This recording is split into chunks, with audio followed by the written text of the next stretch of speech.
really interesting, like listening to the news this morning about it, because it is kind of hard to like be like, oh no, like we don't want you to do that. And some people are like, oh well, crime's going down, but it's coming off of like a massive spike, and so maybe it's coming down, but it's like way too high in the first place. Yeah, yeah. I mean, I imagine like, I don't know, some of these areas, it's you want to help it out, and the best way to maybe do that is to help clear it out and like get people the help they need, because it's an interesting dilemma, right? You can't just let things exist and pursue when you're like looking the other way, and it might not be the best scene. Yeah, totally. And it's like anytime I go to a city, I see it, and there's a bunch of shit that unfortunately none of us really want to look at, but it's going on, and it's sad. There's poverty, there's homelessness, there's people who are broke, and the more broke people are, the more crime they're committing, and it's hard to understand, like, if people get to a point where they're trying to figure out how to put food on the table, crime increases. So it's directly connected to the economy in that way. The better the economy is doing, the less there is crime, and to a certain extent there's always going to be crime, but I don't know, that's kind of what I notice. Yeah, no, I believe it. I feel like gentrification kind of moves in too. And so as they try to kind of redevelop these urban areas with, housing and developments and all this stuff. And it really kind of just looks the other way at this community that's existed there. And I think people are feeling that around the world too. I've seen that like in Mexico City with these people that are working abroad and working from home, and they can live wherever, and they have a better income, but they're living in these cities, and it's bringing in newer, swankier cafes, and it's kind of like driving the price of these, established locations out and bringing in this new wave. And it's like, man, you can't forget the culture, and you can't like just bulldoze that over. You can build new stuff, but I don't know. I feel like things are just happening, rapid pace now. Yeah. Yeah, and I do feel like bulldozed is a good word for it. So, and you hate to see it. Mm-hmm. When you go to these cities, like I was just in San Francisco, which was epic. I went and saw the 60th anniversary of the Grateful Dead. It was one of the most cool experiences ever, just to be in San Francisco. I got to go to the Bay. I got to go to Chinatown, the Palace of Fine Arts. I had to drive one of those... or not drive, but it was one of those self-driving Wamoos. Oh, you weren't driving. I was not driving. Nobody was driving. Nobody. And the weird thing about it, man, is like I felt very uncomfortable at the beginning getting into a car that had no driver, and I was like, oh my god, this is super cool, and I was super anxious. I did like a little a reaction video. And it was pretty funny. And then afterwards, I was like, I really enjoyed that quite a bit. And then I got into like a normal Uber, and I was a little terrified. And it seemed like we were in more traffic. I'm all about supporting people who are driving and trying to make a living and all that stuff. But in this case, I was like, I kind of like the robot driving. I don't know why, but I was like, I feel a little better. If you don't got to worry about it, the robot's taking over. It's like doing all its sensing and getting you to where you need to be. Like, that's cool. Yeah, you can just hang out. You can like make out in the back seat. Ooh. There's nobody like, you can change the radio station, go to like smooth jazz or something. It was funny. I tried talking to the Whammo, and yeah, they don't talk back yet. No. I tried everything. I was like, so what's your name? Oh, I mean, the AI will get there. There'll be a chatbot right in the car, and you can set it to whatever you want. You can set it to be like a New York City taxi. He's real short with you and all like agitated about every question you ask. Hey, what the hell, man? This has been here for ages. And you can set it to like, whatever.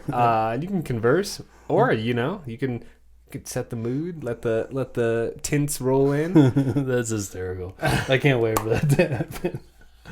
Well, thank you everybody for joining us. This is the BTC. You're here with your boys, Emerson and Mike. Yeah. We hope you guys have been doing good. We miss you. And we hope you're enjoying the last bits of summer. It's August 12th today. Time's flying. Bam! I cannot believe that. Wow. It's like we're like almost back to like Thanksgiving and Christmas. Don't go that far yet. We're rolling into fall. Everybody ready for some turkey?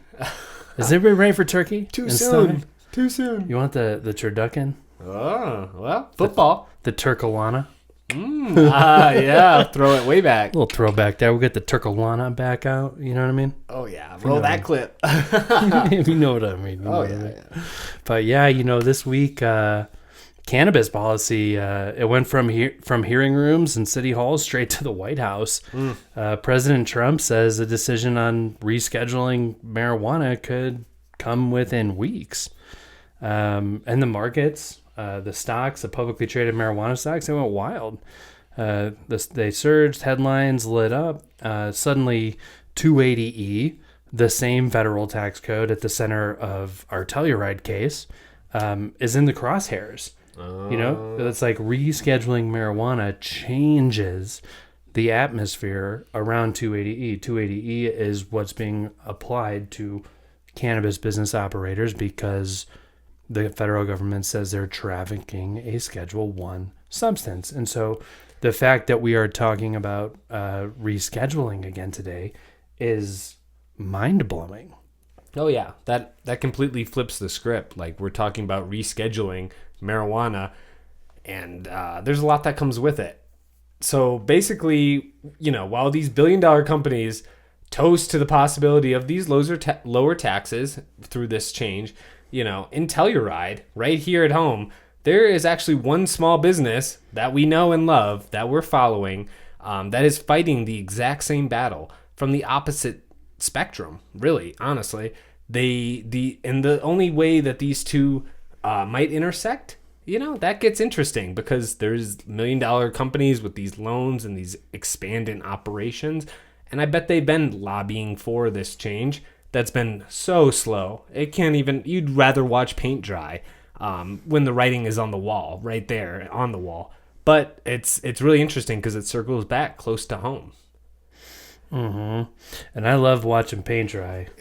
Yeah, right? Yeah, it's so fun. It's very satisfying, and so, I feel like the fact that the DEA, months ago was in the rescheduling process, and they kind of dropped the ball. A lot of you maybe remember that. We've been trying to, keep that alive because really the DEA already went to court for this. They were asked to show up with certain documentation. They didn't show up with the documentation.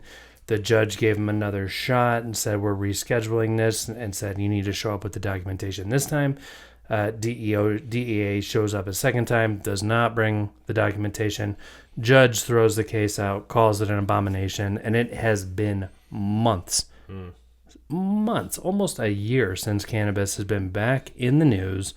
And today, we're talking about how Trump has brought up rescheduling again, and yeah, the $1 million plate thing, kind of hysterical, Oh yeah, no, that's a great recap, and here we are. It's been a little bit of a stalemate, but right after Trump said recently that the review is underway, a group of bipartisan lawmakers told him, "Don't wait, make the change now." And I remember this back on the campaign trail. Like he was saying, lightly, peppering it in about some sprinklings of this. And people were excited. But basically now, it just isn't talk. Like there's been some serious political muscle behind this push. And I'm happy to hear this is back in the news. Yeah, totally. Yeah, MJ Biz Daily, they were just reporting that cannabis CEOs were at $1 million a plate fundraiser with the president. And the day after, the industry stocks jumped into double digits.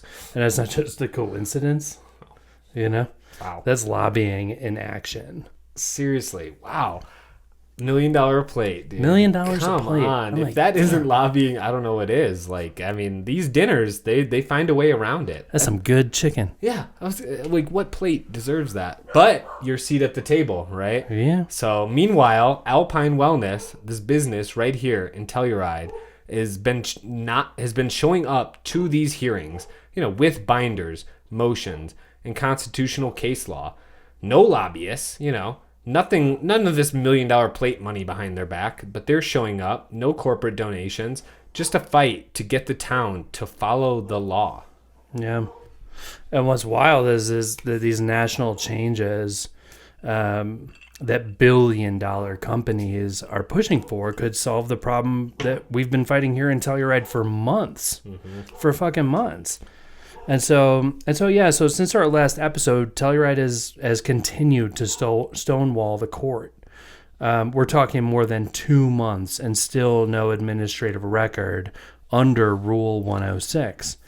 And without that record, the judge can't even review their case. And so just to clarify, when a government body steps outside of the boundaries, it doesn't matter what industry you're in or if you're just a civilian or a citizen, you have a way to push back. And it's in Colorado, it's under Rule 106.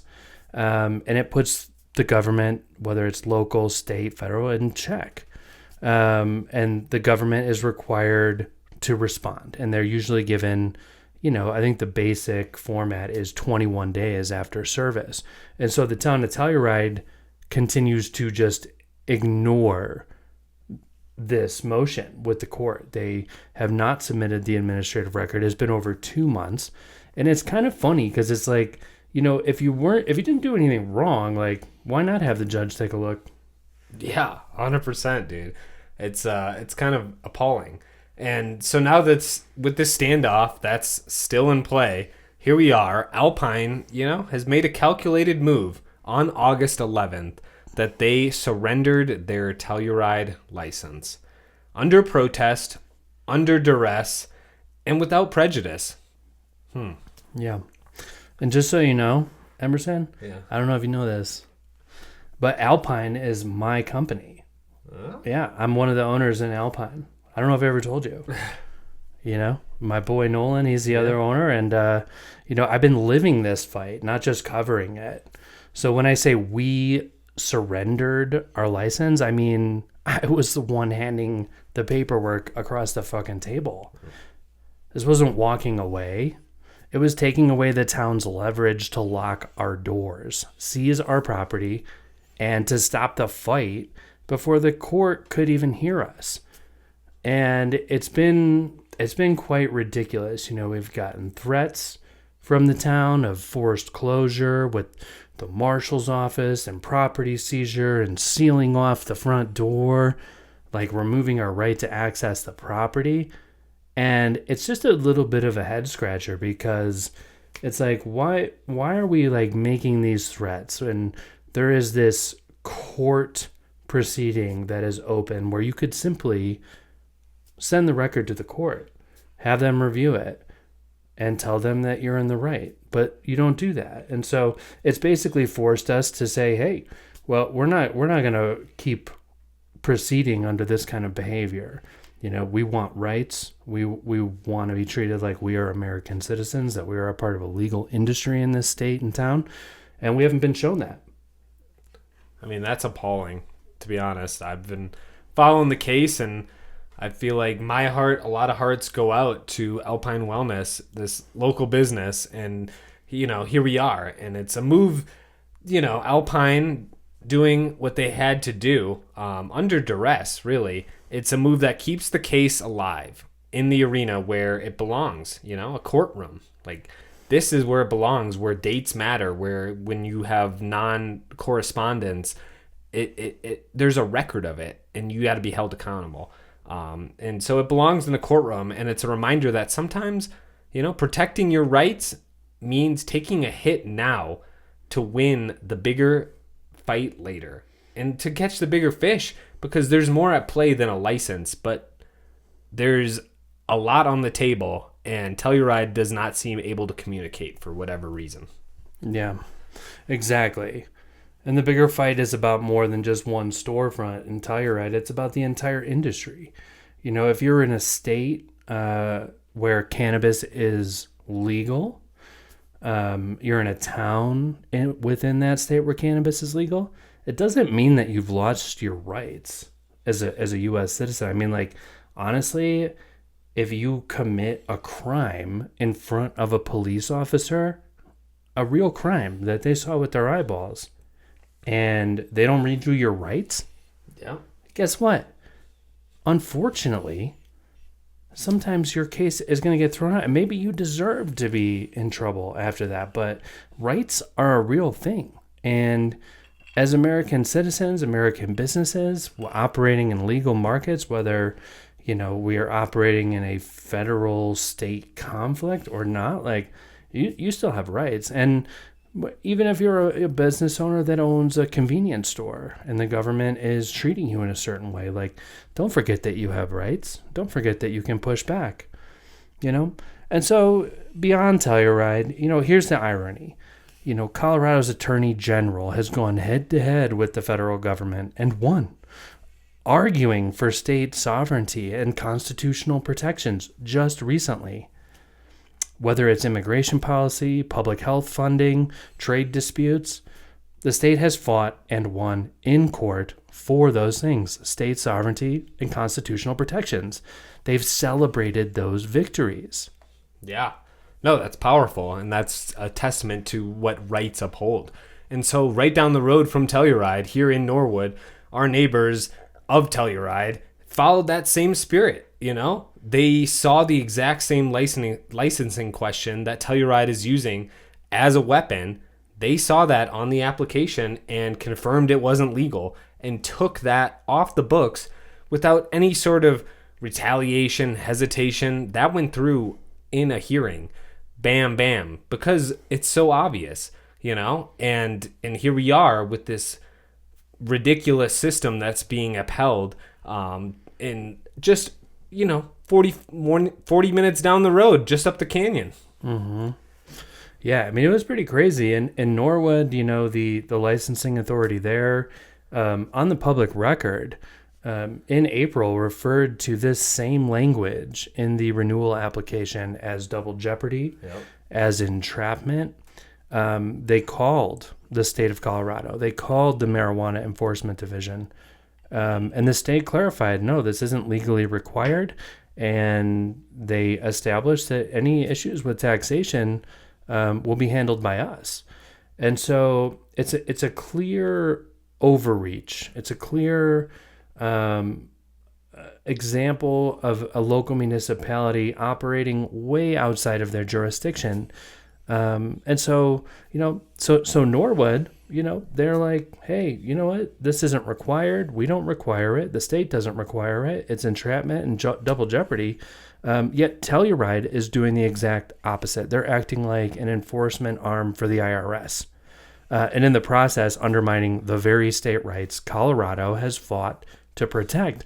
And like we were just saying, we were just celebrating in the news that we were victorious for for protecting those rights. And it is great. That's what rights are for. That's what the Constitution is for. And so, kind of interesting. Oh, definitely. And it really kind of brings us to the bigger picture here. Like, this isn't about one shop in Telluride, the one that we love and know, Alpine Wellness. It is really more about whether local governments can make up their own rules, you know? Like, there's hearing dates, there's communication deadlines, and those aren't being met. And so here we are, and they make up their own rules and force you to incriminate yourself. And Norwood recognized that as ridiculous and threw it out, remove that one question from the application. But Telluride has not, and is held up on this one thing where they're way out of their lane. And so they block you from court when you push back. Like, what kind of response is that? If that doesn't, I mean, the non-communication, the non-correspondence, the constant escalation and retaliation, it all boils up to a certain point. Mm-hmm. Yeah, man. And it is like, it's worrisome, you know, like if you have a government that can just randomly create a new law or a new regulation that isn't rooted in law in their licensing process based on words like any and relevant, and they can break your constitutional rights and avoid due process and avoid judicial review. It's a very dangerous precedent that's being setting. It's a very dangerous precedent that's being set for all citizens. Like, the government shouldn't have that power. The Second Amendment, the right to bear arms, I feel like isn't just about guns. It's about being able to defend yourself from the government. And it's like, sometimes you got to be able to be like, elbows up, like, I'm sorry, but like, that's what this country was founded on. That is what people left to create America on. And so when you have government agencies, when you have local municipalities not following the rules, I mean, it's a scary thing. And it is all of our duty to stand up and speak out, whether this is about cannabis industry or your local restaurant or this or that or the other. There are rules, and those governing the rules, who took an oath and swore to uphold them, need to be held accountable. And right now, preach. I know. Woo. I'm saying, for real though, really, like, that is the realest shit. That's a real deal. I love it. I feel like, it's like really important, and it's scary to stand up. Like, it's sad to stand up. It's like, I'm going through all of these different emotions when it comes to this case. But at the end of the day, it's like, this country wasn't founded by people who were like tucking their tails and just doing whatever the government said. These are people who left to create a government that was for the people, by the people, right? Oh, yeah. And so right now, the fight is playing out on two levels: a national conversation about rescheduling cannabis, amen to that, and a local battle over constitutional rights. How those two collide could change the landscape of every license holder in the country. Oh, yeah. I mean, we're talking about rescheduling here. That's a big deal. And it's long overdue. And people have known that. Scientists have reported on it. It's been long overdue. Culturally, we know that. This marijuana, pot, we've been in the media, we've been in the news and the movies for generations. I'm not talking about decades. I'm talking about generations over here. Yeah. And so, yeah, here we are. And because of that 280E tax rule, it changes at the federal level. The entire foundation of Telluride's case against Alpine could crumble because of this. And this is what gets me a little worked up about, because it's not only that it's been long overdue, the rescheduling, but the fact that rescheduling completely dismisses this case. It's very interesting. But if it doesn't, we continue to stall like we've seen. This court battle could set a precedent. The one that we're covering right now, talking about, it could set a precedent for how far local governments can push before they cross the line, and before businesses need to stand up for themselves in any industry. And that's where we are, and that's why this is so important. Mm-hmm. Yeah, dude. And just to recap on 280E, 280E is a federal tax policy that is used to tax drug traffickers after they've been convicted of a drug trafficking crime, like a cartel or, a mob or mafia or whatever. Like, you get caught, they can tax all your assets, all your property. You can't write off any of the income. And so that tax policy was dormant for years. And then in 2011, medical marijuana saw it for the first time. It was used against medical marijuana. And it was because, all these states and all these towns, they have cannabis licensing. They have reporting regulations and compliance regulations, and all those regulations expose their licensees to federal scrutiny. Mm-hmm. And so it's very clear at that point, if you're being compliant with the states and the towns, and you're reporting in a way that says you're being compliant, you are exposed to federal scrutiny, which is also illegal. In Leary versus the United States, 1969, they found that if you, in order to be compliant, had to incriminate yourself, that it was a violation of your Fifth Amendment right.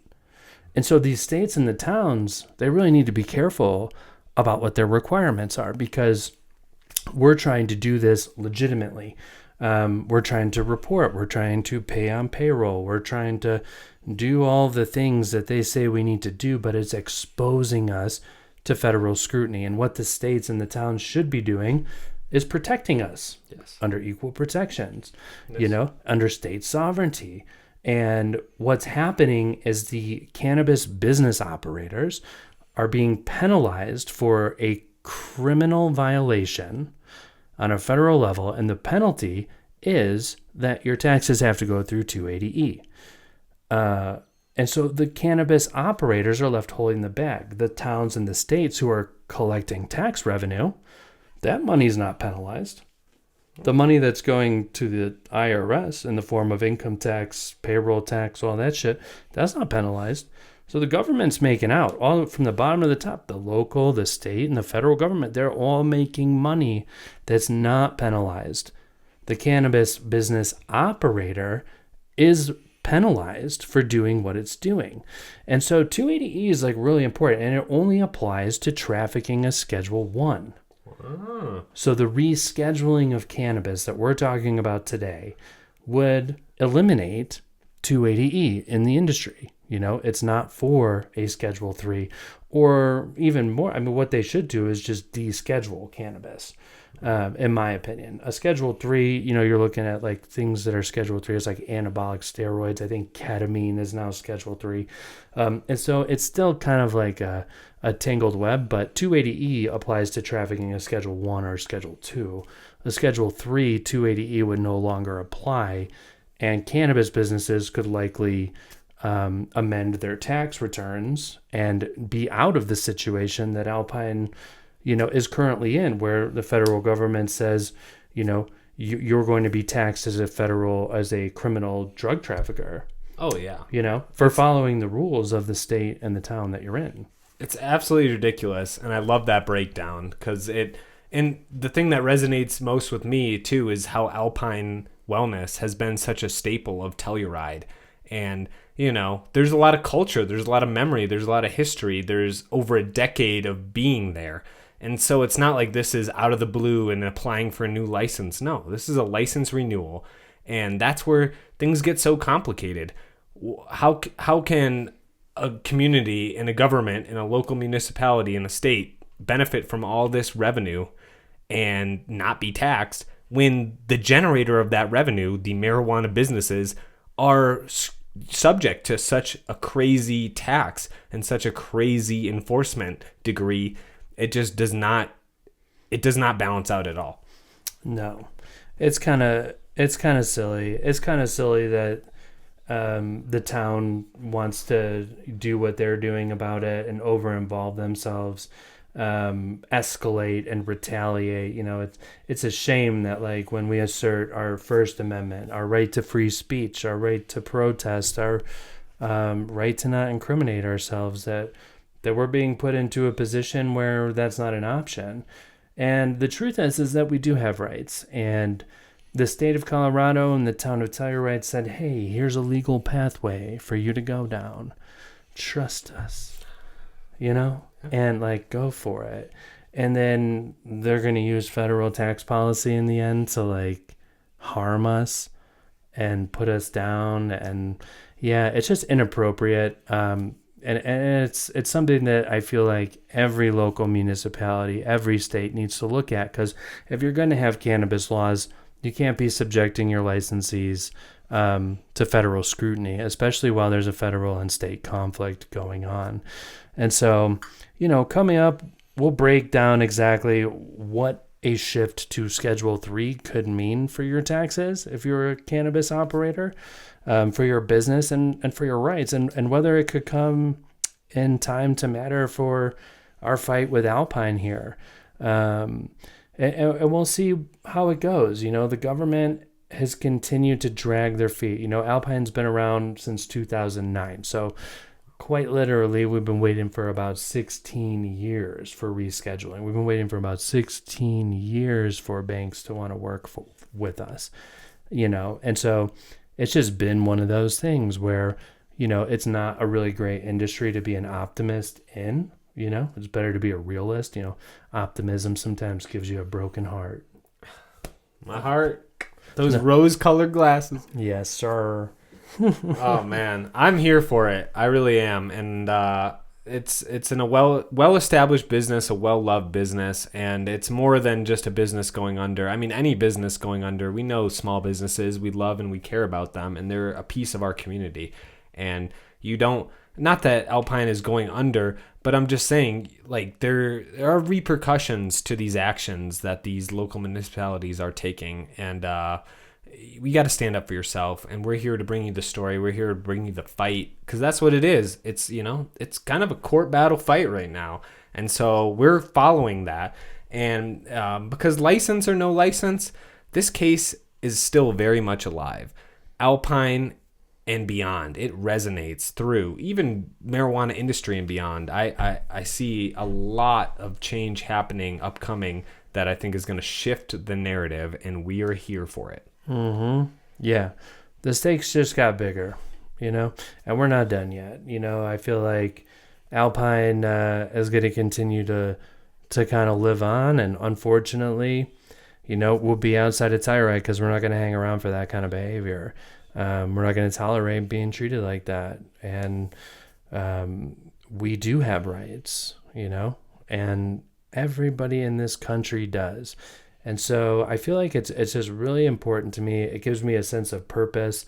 What we're doing right now, I hope other business owners, I hope other citizens see it, and they know that, there are options. If the government, whether it's local, whether it's state or federal, there are tools for us to use as U.S. citizens.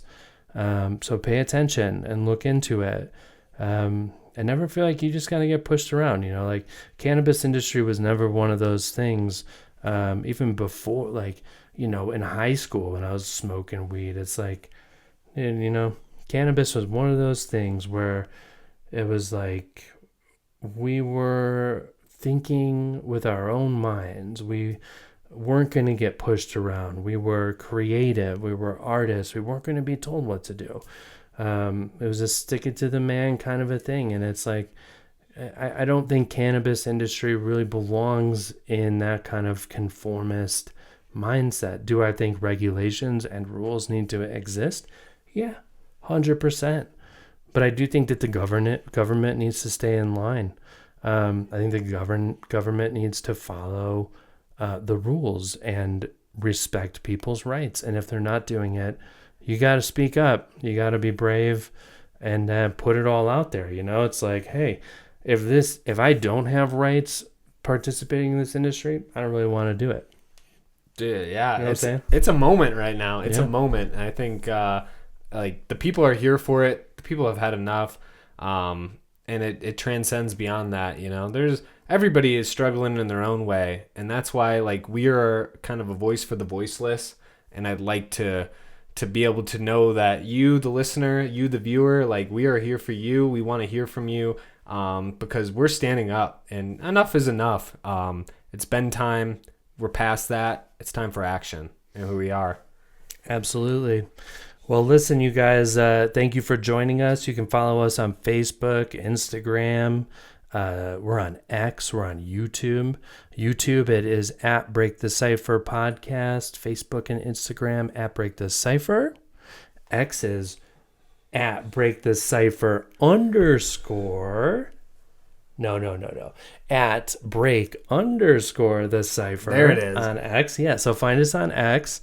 Hang out with us. Check out breakthecypher.com. Like we said in the last episode, we're trying to raise $100,000. Our thermometer is still at 0, but we know that you guys are thinking about it. We can catch a fever anytime now. Let's do it. We you can know catch what? a fever. We're gonna go up. We're gonna go up. But right now we're still down here. And but yeah, we have a goal. We're gonna try to raise 100K. Put it into what we're doing here. Put it into our space, our time, and into our energy. Like it's one of those things, and we need your help to get it. And so yeah, we love you for it. Check us out and stay in tune for the next update. We got episode 5 coming out in a couple weeks, and until then, I hope you guys are kicking ass. Kick ass, take names, break the cipher, here for you always. Peace. Peace.